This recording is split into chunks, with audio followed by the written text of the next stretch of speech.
आप सभी का बहुत बहुत स्वागत है। आपके साथ मैं हूं कीर्ति दीक्षित। तो चलिए रुक करते हैं सुपर फास्ट खबरों का। नेताजी सुभाष चंद्र बोस की आज 125वीं जयंती है। प्रधानमंत्री नरेंद्र मोदी ने नेताजी के पराक्रम को याद करते हुए उन्हें नमन किया। वहीं राष्ट्रपति रामनाथ कोविंद ने उन्हें श्रद्धांजलि अर्पित करते हुए लिखा कि नेताजी के अदम्य साहस और वीरता के सम्मान में पूरा राष्ट्र उनकी जयंती को पराक्रम दिवस के रूप में मना रहा है। रक्षा मंत्री राजनाथ सिंह ने उन्हें याद करते हुए लिखा कि नेताजी को उनकी जयंती पर मैं नमन करता हूं। उनके साहस और पराक्रम से आने वाली पीढ़ियां भी प्रेरणा प्राप्त करती रहेंगी। सीएम ममता बनर्जी ने नेताजी सुभाष चंद्र बोस को श्रद्धांजलि अर्पित करते हुए लिखा कि वो सही मायने में एक सच्चे नेता थे और देश की एकता में काफी मजबूती से भरोसा करते थे। असम के गुवाहाटी दौरे पर पहुंचे केंद्रीय गृह मंत्री अमित शाह ने नेताजी सुभाष चंद्र बोस को उनकी जयंती के मौके पर श्रद्धांजलि दी और कहा कि लाखों बच्चे उनके जीवन से प्रेरणा लेते हैं। नेताजी सुभाष चंद्र बोस की 125वीं जयंती के मौके पर प्रधानमंत्री नरेंद्र मोदी आज बंगाल के दौरे पर हैं। इस दौरान पीएम कोलकाता में कई कार्यक्रमों में हिस्सा लेंगे। पीएम मोदी कोलकाता के विक्टोरिया मेमोरियल में पराक्रम दिवस कार्यक्रम में हिस्सा लेंगे। साथ ही नेताजी की याद में एक स्मारक सिक्का और डाक टिकट भी जारी करेंगे। कोलकाता जाने से पहले प्रधानमंत्री नरेंद्र मोदी ने असम का दौरा किया, जहां उन्होंने भूमि पट्टा आवंटन प्रमाण पत्र वितरण कार्यक्रम में हिस्सा लिया। कांग्रेस के पूर्व अध्यक्ष राहुल गांधी तमिलनाडु पहुंच गए हैं। यहां पर वो 3 दिन रहेंगे। इसी दौरान राहुल राज्य के अलग अलग क्षेत्रों से जुड़े लोगों से मुलाकात करेंगे। तमिलनाडु पहुंचते ही राहुल ने ट्विटर पर एक वीडियो शेयर करते हुए लिखा कि मैं एक बार फिर से तमिलनाडु आकर काफी खुश हूं। हम साथ मिलकर तमिलनाडु की संस्कृति को मोदी सरकार के हमले से बचाएंगे। कृषि कानूनों के मुद्दे पर सरकार और किसानों के बीच गतिरोध बना हुआ है। सरकार और किसान नेताओं के बीच 11वें दौर की बातचीत भी बेनतीजा रही। सरकार और किसानों के बीच बातचीत तो बेनतीजा रही, बल्कि इस बार आगे की बातचीत के लिए तारीख भी तय नहीं हुई है। ऐसे में बातचीत का रास्ता फिलहाल बंद हो गया है। किसानों का कहना है कि यदि 26 जनवरी को उन्हें दिल्ली में ट्रैक्टर परेड करने से रोका गया और पुलिस ने यदि उन पर लाठियां बरसाई तो वो भी पीछे नहीं हटेंगे। गणतंत्र दिवस पर किसानों की ट्रैक्टर परेड में हत्या और बवाल करने की साजिश का खुलासा हुआ है। किसानों ने सिंगू बॉर्डर से एक संदिग्ध को पकड़ा है। किसानों ने सिंगू बॉर्डर पर जिस संदिग्ध शख्स को पकड़ा था, उसने अब अपना कबूलनामे में यू टर्न ले लिया है। साथ ही उसने कहा कि उसने किसानों के दबाव में आकर के वो सारी बातें कही थी। पश्चिम बंगाल में विधानसभा चुनाव से पहले टीएमसी को एक और झटका लगा है। अब ममता बनर्जी सरकार में फॉरेस्ट मिनिस्टर राजीव बनर्जी ने अपने पद से इस्तीफा दे दिया। बंगाल चुनाव में हिंसा की आशंका को लेकर चुनाव आयोग ने सियासी दलों के साथ मंथन किया, जिसमें फैसला लिया गया कि चुनाव से पहले बंगाल में सीएपीएफ बल की तैनाती की जाएगी। कांग्रेस वर्किंग कमेटी की बैठक में बड़ा फैसला लिया गया है, जहां कानूनों को लेकर प्रस्ताव पास किया गया, तो वहीं कांग्रेस अध्यक्ष पद का चुनाव इसी साल जून में कराए जाने का फैसला भी लिया गया। राजस्थान बीजेपी में झगड़ा खत्म करने के लिए राष्ट्रीय अध्यक्ष जेपी नड्डा ने 16 सदस्यीय कोर कमेटी का गठन किया, जिसमें 12 स्थायी और 4 अस्थायी सदस्य रखे गए हैं। कोर कमेटी में पूर्व मुख्यमंत्री वसुंधरा राजे और ओम माथुर के अलावा सभी केंद्रीय मंत्री, पार्टी के प्रदेश अध्यक्ष, विधानसभा में नेता प्रतिपक्ष और उप नेता प्रतिपक्ष भी शामिल किए गए। लालू प्रसाद यादव की हालत चिंताजनक बनी हुई है। लालू यादव के फेफड़ों में पानी जम गया है और उनका चेहरा फूल गया है। लालू यादव को दिल्ली एम्स में भर्ती कराया जा सकता है। देश में पिछले 24 घंटे में कोरोना के 14,256 नए मामले आए हैं, जबकि इस दौरान 152 लोगों की मौत हो गई। राजस्थान में पिछले 24 घंटे में मात्र 201 मामले दर्ज किए गए, जो पिछले साल के मई महीने के बाद से सबसे कम मामले हैं। आरजेडी नेता तेजस्वी यादव ने नीतीश सरकार पर निशाना साधते हुए कहा कि हम आज भी कह रहे हैं कि नीतीश कुमार जी भ्रष्टाचार के भीष्म पितामह हैं। तेजस्वी ने कहा कि बिहार में डबल इंजन की सरकार से लोकतंत्र को खतरा है। बिहार में भ्रष्टाचार चरम पर है। साथ ही उन्होंने बिहार को लोकतंत्र की जननी बताया है। रामपुर डीएम की कार्यशैली पर सवाल उठाते हुए अखिलेश यादव खुद के बयान पर फंस गए और कहा कि इन डीएम साहब को हम सिफारिश से लेकर आए थे, लेकिन अब बदल गए हैं।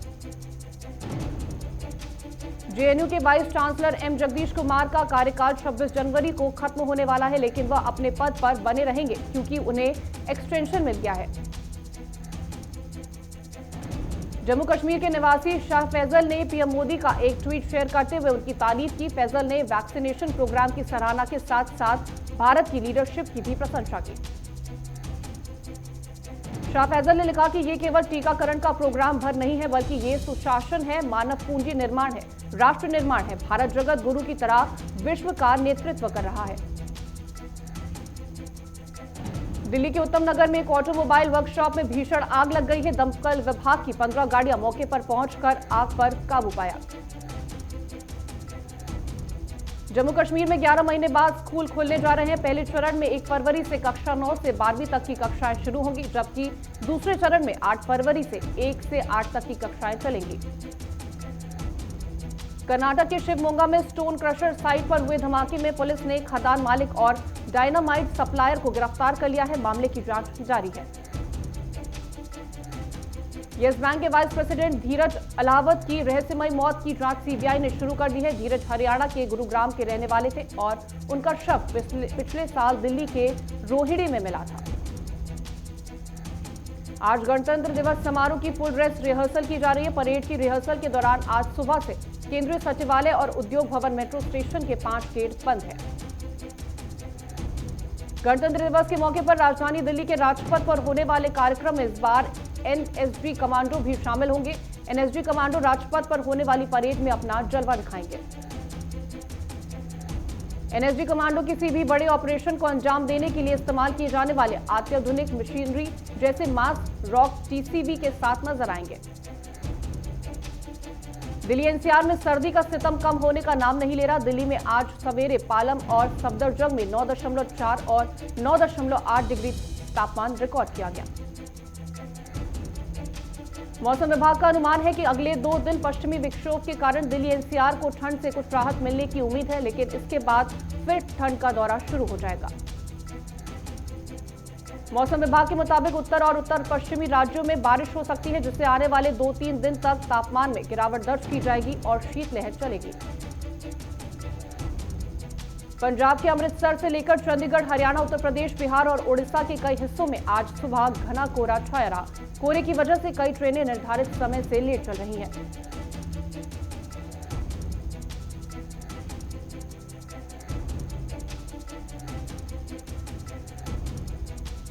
वहीं पेट्रोल डीजल के दामों में लगातार हो रही बढ़ोतरी को लेकर उत्तर प्रदेश युवा कांग्रेस ने धक्का मार रैली निकाली और सरकार के खिलाफ जमकर नारेबाजी भी की। जालौर में परिजनों की फिरौती न देने पर आरोपियों ने युवक की बेरहमी से हत्या कर दी और शव को पेट से लटका दिया। पुलिस मामले की जांच कर रही है। कोलेगाल में जनता को कर्ज देने के बहाने फाइनेंस कंपनी ने करोड़ रुपए ठग लिए हैं। वहीं पुलिस ने कंपनी के मैनेजर और डायरेक्टर को गिरफ्तार किया है। अतड़ी में जिलेटिन विस्फोटक मामले पर डीसीएम लक्ष्मण ने कहा कि जांच के लिए सीएम आदेश दे रखे हैं। जांच में जो भी जिम्मेदार होगा उस पर कार्रवाई होगी। चंडीगढ़ में एसीएस संजीव कौशल ने कहा कि 10 दिनों के अंदर पिछले 3 साल की प्रदेश भर में रजिस्ट्री में अनियमितताओं की फाइनल रिपोर्ट आएगी। भागलपुर पुलिस ने बिना हेलमेट के बाइक चला रहे दर्जनों बाइक सवारों को निःशुल्क हेलमेट दिए और लोगों से यात्रा करते समय हेलमेट पहनने की अपील भी की। बागपत में तालियान खाप मुखिया ने ऐलान किया कि जनपद के थानों में तालाबंदी करेंगे, जिसके लिए और भी मुखियाओं से कहा जाएगा। किसान भारी संख्या में दिल्ली परेड में शामिल होने के लिए अमरोहा से रवाना हो गए हैं। किसान 250 ट्रैक्टरों से हजारों की संख्या में जा रहे हैं। प्रतापगढ़ में दबंगों ने कोचिंग जा रही छात्रा को जबरन गाड़ी में भी बैठाने का प्रयास किया। एसपी ने मामले में एफआईआर दर्ज करने का आदेश दिया है। मुजफ्फरनगर में बिजनौर के हजारों किसान खतौली के रास्ते दिल्ली रवाना हो गए हैं। किसानों की गणतंत्र दिवस परेड में शामिल होंगे। फरीदाबाद में महिला के गले से चेन खींचकर भाग रहे स्नैचर की लोगों ने पकड़कर धुनाई कर दी और बाद में पुलिस के हवाले कर दिया। करौली के किसानों ने 3 कृषि कानूनों को रद्द कराने की मांग को लेकर वाहन रैली निकाली और राष्ट्रपति के नाम उपखंड अधिकारी को ज्ञापन सौंपा। तारानगर क्षेत्र के वार्ड 18 में पूर्व सांसद राम सिंह कस्वा ने बीजेपी कार्यालय का उद्घाटन किया और वार्ड प्रत्याशी सेडू राम के पक्ष में समर्थन मांगा। तारानगर के वार्ड 22 में कांग्रेस कार्यालय का उद्घाटन विधायक नरेंद्र बुडनिया और प्रधान संजय कासवा ने किया और कांग्रेस प्रत्याशी बाबूलाल सैनी के पक्ष में नुक्कड़ सभा की। नैनवा के गांव में तकनीकी सहायक फीडर इंचार्ज के साथ मारपीट करने के आरोपियों को गिरफ्तार करने की मांग को लेकर बिजली कर्मचारियों ने उपखंड अधिकारी को ज्ञापन सौंपा। देवघर में उपायुक्त ने विभिन्न पंचायतों का औचक निरीक्षण किया और स्वयं सहायता समूह की दीदियों की ओर से किए जा रहे विभिन्न कार्यों का जायजा लिया। जोधपुर की सेंट्रल जेल में ऑपरेशन फ्लैश आउट के तहत पुलिस ने जेल प्रशासन के साथ सर्च अभियान चलाया। इस दौरान पुलिस को चार्जर, बैटरियां और ईयरफोन मिले हैं। हिंडौली में एक लड़की के कुएं में गिरने से मौत हो गई। पुलिस ने शव को पोस्टमार्टम के लिए भेज दिया है। परिजनों को भी सौंप दिया गया। बाद में धौलपुर पुलिस ने बाड़ी विधायक गिरिराज सिंह मलिंगा की हत्या की साजिश रचने के मामले में 4 बदमाशों को गिरफ्तार किया है। लाखेरी के बालाजी मंदिर में पौष बड़ा महोत्सव का आयोजन किया गया। इस अवसर पर महिलाओं ने मंदिर परिसर में भजन गाए। राजस्थान में वित्तीय अधिकारियों में कटौती को लेकर सरपंच आक्रोश में है। गुस्साए सरपंचों ने पंचायत मुख्यालय में तालाबंदी कर विरोध दर्ज कराया। जालंधर में बस्ती गुजा की रहने वाली गुंजन अरोड़ा ने अपने परिवार का नाम रोशन करते हुए जालंधर की पहली महिला प्रोफेशनल पायलट होने का मान प्राप्त किया है। नाहन में कड़ी सुरक्षा के बीच जिला परिषद और पंचायत समिति चुनाव की मतगणना हुई। गोड्डा में डॉक्टर के बेटे के अपहरण मामले का नोएडा एसटीएफ ने खुलासा किया है। इस मामले में पुलिस ने 3 आरोपियों को गिरफ्तार किया। बनमनखी के उच्च विद्यालय में प्रीमियर लीग 3 प्रखंड स्तरीय क्रिकेट टूर्नामेंट का आईपीएस अभिनव श्रीधमान ने उद्घाटन किया। जजर के गांव में घर से गायब एक किशोरी का शव तालाब में मिला है। पुलिस ने शव को पोस्टमार्टम कराकर शव परिजनों को सौंप दिया। पूर्व मुख्यमंत्री राबड़ी देवी के सरकारी आवास पर विधायकों के अंगरक्षक और सचिवालय थाने के इंस्पेक्टर के बीच झड़प हो गई। चिल्ला बॉर्डर पर भाईचारे की मिसाल देखने को मिली, जहां नमाज अदा कर रहे मुस्लिम किसान की देखभाल में खड़े रहे हिंदू किसान। विरार के वीवा सुपरमार्केट में वीवा ग्रुप के ऑफिस में ईडी ने छापेमारी की। बता दें कि ईडी ने वीवा ग्रुप के 5 ठिकानों पर छापा मारा है।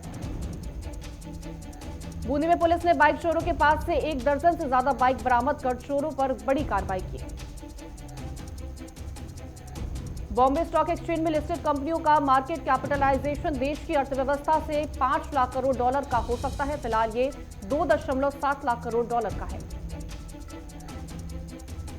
पेट्रोल डीजल के दाम में बढ़ोतरी हुई है। पेट्रोल 85.70 रुपए और डीजल 75.88 रुपए प्रति लीटर पर मिल रहा है। चालू वित्त वर्ष की तीसरी तिमाही में जियो प्लेटफॉर्म्स का शुद्ध लाभ 15.5% बढ़कर 3,449 करोड़ रुपए पर पहुंच गया है। चीन से जुड़े लोग देने वाले ऐप्स या फिटनेस कैलेंडर्स पर सरकार ने सख्ती शुरू कर दी है। 2 दर्जन फिनटेक कंपनियों के खिलाफ ईडी और सीआईडी ने जांच शुरू कर दी है। पेट्रोल डीजल की कीमतों में बढ़ोतरी जारी रहने पर अन्य सेक्टर के उपभोक्ताओं के निजी खर्च में कमी आ सकती है। एसबीआई इको रैप ने यह चेतावनी जारी की है। व्हाट्सएप ने नई पॉलिसी मुद्दे के बाद से सिग्नल ऐप के डाउनलोड में तेजी आई है। यूजर्स को लुभाने के लिए सिग्नल ऐप व्हाट्सएप के फीचर्स कॉपी कर रहा है।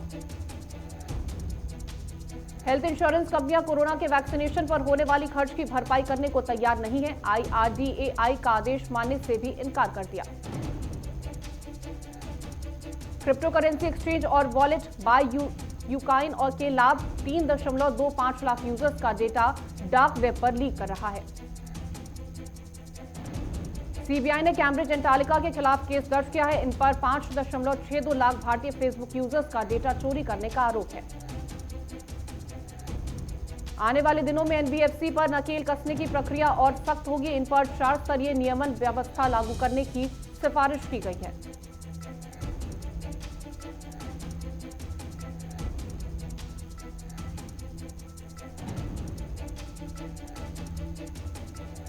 विश्व में पिछले 24 घंटे में कोरोना के 6,41,549 नए मामले सामने आए, जबकि 15,714 लोगों की मौत हो गई। दुनिया भर में कोरोना संक्रमितों की संख्या 9 करोड़ 80 लाख के पार पहुंच गई है। वहीं अब तक 81,14,000 से ज्यादा लोगों की जान चली गई। अमेरिका के राष्ट्रपति जो बाइडेन के शपथ ग्रहण कार्यक्रम में शामिल रहे 100 से ज्यादा नेशनल गार्ड के जवान कोरोना पॉजिटिव पाए गए हैं। भारत से कोरोना वैक्सीन की 20 लाख खुराक मिलने के बाद ब्राजील के राष्ट्रपति हनुमान जी की फोटो शेयर कर प्रधानमंत्री नरेंद्र मोदी को धन्यवाद किया। अमेरिका में जो बाइडेन प्रशासन ने दक्षिण एशिया के कई देशों को कोविड-19 टीके की आपूर्ति करने के लिए भारत की सराहना की और भारत को एक सच्चा दोस्त बताया। अमेरिका में जो बाइडेन प्रशासन में नए रक्षा मंत्री पूर्व आर्मी जनरल लॉयड ऑस्टिन होंगे। यूएस सीनेट ने इसकी पुष्टि की है। ब्रिटिश प्रधानमंत्री बोरिस जॉनसन ने कहा कि इंग्लैंड में पाई गई कोरोना की नई स्ट्रेन बेहद खतरनाक है। गूगल ने ऑस्ट्रेलिया को धमकी दी है कि अगर उसे न्यूज पब्लिशर्स को पैसा देने के लिए बाध्य किया गया तो वो अपना सर्च इंजन बंद कर देगी। पाकिस्तान ने अपनी अर्थव्यवस्था को चलाने के लिए फिर से $1.2 बिलियन का नया कर्ज लिया है। चीन के राष्ट्रपति शी जिनपिंग ने कहा कि कम्युनिस्ट पार्टी के लिए भ्रष्टाचार अभी भी सबसे बड़ा खतरा बना हुआ है। ओएमजी के श्री कृष्ण की तरह थैंक गॉड में मॉडर्न यमराज के लुक में एक्टर अजय देवगन नजर आएंगे। इसकी पुष्टि फिल्म के प्रोड्यूसर दीपक मुकुट ने की है। सियानी गुप्ता और हुसैन दलाल की फिल्म शेमलेस को ऑस्कर में एंट्री मिल गई है। कई बॉलीवुड सेलेब्स ने सोशल मीडिया पर इसकी पूरी टीम को शुभकामनाएं दी। तारक मेहता का उल्टा चश्मा छोड़ने के बाद नेहा मेहता अब गुजराती फिल्म में नजर आएंगी। उन्होंने एक इंटरव्यू में बताया कि हाल ही में गुजरात के कुछ लोकेशन में शूटिंग खत्म की है। फिल्मी बैनर विशेष फिल्म से महेश भट्ट अलग हुए हैं। एक इंटरव्यू में मुकेश भट्ट ने सफाई दी कि दोनों भाइयों के बीच किसी तरह का झगड़ा नहीं हुआ है। वेब सीरीज स्टैंड अप को लेकर हुए बवाल के बाद डायरेक्टर अली अब्बास जफर, गौरव और हिमांशु ने यूपी पुलिस के सामने बयान दर्ज कराया, जिसके बाद पुलिस ने 4 अधिकारी यूपी वापस लौट गए। Tennis grand slam Australian open में रॉजर फेडरर के बाद अब पूर्व वर्ल्ड नंबर 1 एंडी मुरे भी टूर्नामेंट से हट गए हैं। मुरे ने कहा कि मैं ऑस्ट्रेलियन ओपन खेलने के लिए ऑस्ट्रेलिया आने में सक्षम नहीं हूं। बीसीसीआई ने खिलाड़ियों की फिटनेस को लेकर सख्त कदम उठाते हुए अब नया टेस्ट पास कराने की चुनौती रखी है। टाइम ट्रायल टेस्ट में तेज गेंदबाजी के लिए अलग नियम है। ऑस्ट्रेलिया को हराने के बाद अब टीम इंडिया के सामने इंग्लैंड की चुनौती है। 4 टेस्ट की सीरीज के पहले 2 मुकाबले 5 फरवरी से चेन्नई के चेपक स्टेडियम में खेले जाएंगे। पाकिस्तान के पूर्व cricketer Zaheer Abbas team India के फैन बने। अब्बास ने एक इंटरव्यू में कहा कि देखो भारतीय टीम कहां तक आ गई है। उन्होंने ऑस्ट्रेलिया में 3 साल में दूसरी बार सीरीज जीती। आईपीएल 2021 के लिए 18 फरवरी को खिलाड़ियों की नीलामी हो सकती है। इस बार बीसीसीआई के एक अधिकारी ने जानकारी दी। फिलहाल रुक रहे एक छोटे से ब्रेक के लिए। ब्रेक के बाद फौरन हाजिर होंगे।